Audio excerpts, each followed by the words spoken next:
Hi and welcome to Coda Piano. What you're about to see is the next in the set of finger exercises, following on from the first exercise I showed you in the previous video.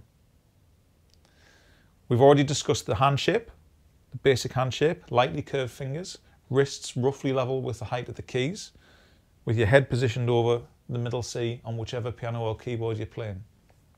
We've talked about how the thumb is finger 1 and all the way up to your little finger, which is called your 5th finger in piano playing. Remember, that's the same on both hands. Thumb 1, little finger number 5. Okay, what we're going to try and do now is we're going to try and confuse your brain a bit and mix the exercises up. So this exercise has every other note as a number 1. So that's 1, 2, 1, 3, 1, 4, 1, 5. And again, I would encourage you to try and be able to do that on loop without looking.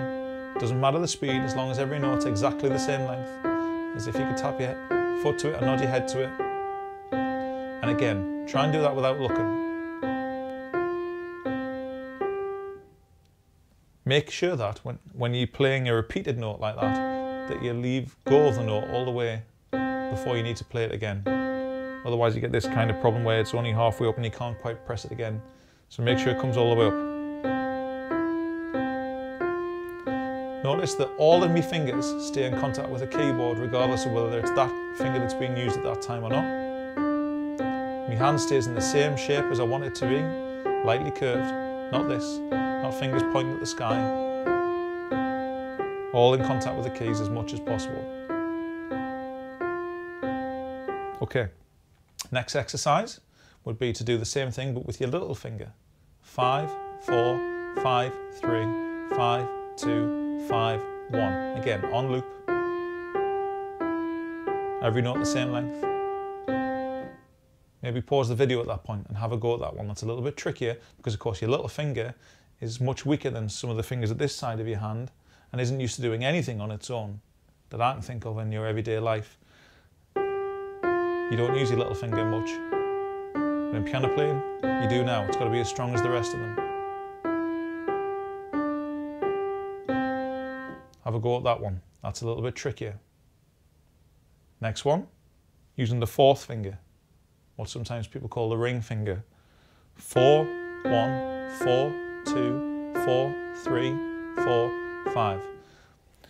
Your 4th finger has one muscle less than every other finger you've got. It hasn't got what's called a recovery muscle. So this finger really struggles sometimes to work on its own. It's very, very attached, shares muscles with the other fingers. So really work hard at that one.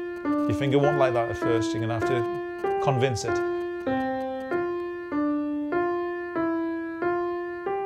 Again, on loop, see if you can get it going round and round at a constant speed. Gradually build the speed up and see if you can do it without looking.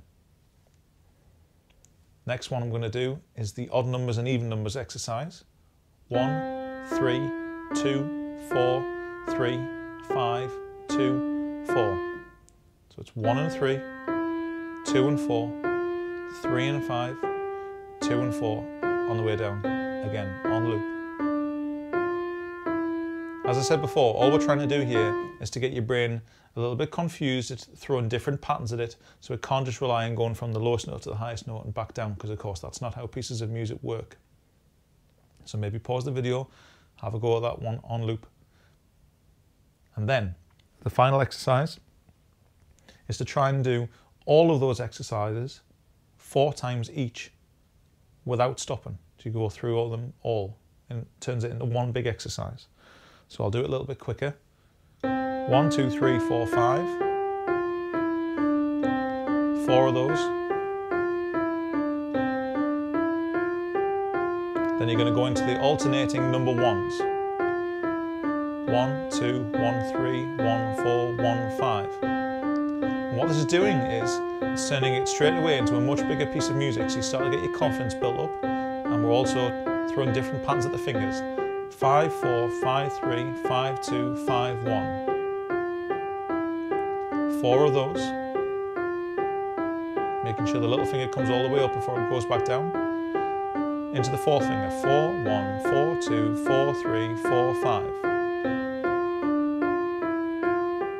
Notice all the time, all the fingers are staying in contact with the keys, regardless of whether they're playing or not.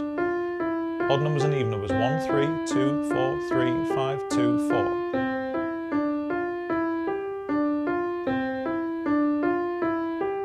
Last time, finish on C. So try and string all those exercises together. You're probably going to need to pause the video at that point and take some time to practice that, but that's okay. That kind of stuff develops over a period of time. What I would encourage you to do is when you're practicing, don't try and sit and do this for 20 or 30 minutes in one go. It's going to be too much at once, too much information for your brain to take in, too much information for your fingers to receive. They're not used to working like this, and you may find that your fingers start to feel tired. If you start to feel that your wrist starts to feel a bit stiff or tired, that's probably because you're tensing your hand up. You need to try and keep it all relaxed, and it'll gradually happen over a period of time. Best practice technique at this stage that I would recommend is no more than 5 minutes, or certainly no more than 10 in any one go. But see if you can find 5-minute slots, 3 or 4 or even 5 times every day. And you'll find that the little and often bursts will get you to pick the skills up much quicker than trying to sit at it at long goes. Also, don't forget, your left hand needs to do the work as well. Don't just practice the right hand, that's cheating.